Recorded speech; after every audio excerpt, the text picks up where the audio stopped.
რომელია ყველაზე მავნე საკვები, ანუ რას ნიშნავს გადამუშავებული პროდუქტები. ხშირად ვიღებთ ასეთ შეკითხვას და მოდი ერთად განვიხილოთ. ესე იგი, სამყაროში ყველაზე მარტივ წესს გასწავლი. სამყაროში არსებობს ორი სახის საკვები. პირველი ბუნებრივი, სამყაროსგან აჩუქარი, ანუ ბუნებრივი სახის პროდუქტები და მეორე გადამუშავებული პროდუქტები. მაგალითისთვის ძალიან მარტივია, ნახე.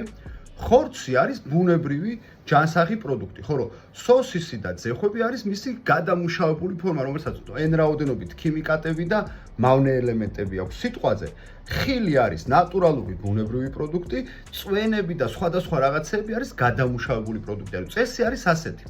რაც უფრო ახლოს არის პროდუქტი თავის ბუნებრივ სახესთან, უფრო სასარგებლოა, რაც უფრო მეტი გადამუშავება აქვს გავლილი, უფრო მავნეა. ამიტომ ეს გაყინული პროდუქტები, ნახევარფაბრიკატები, ძეხვები, სოსისები, ჩიფსები, საცმუცნაოები და მსგავსი რაღაცეები.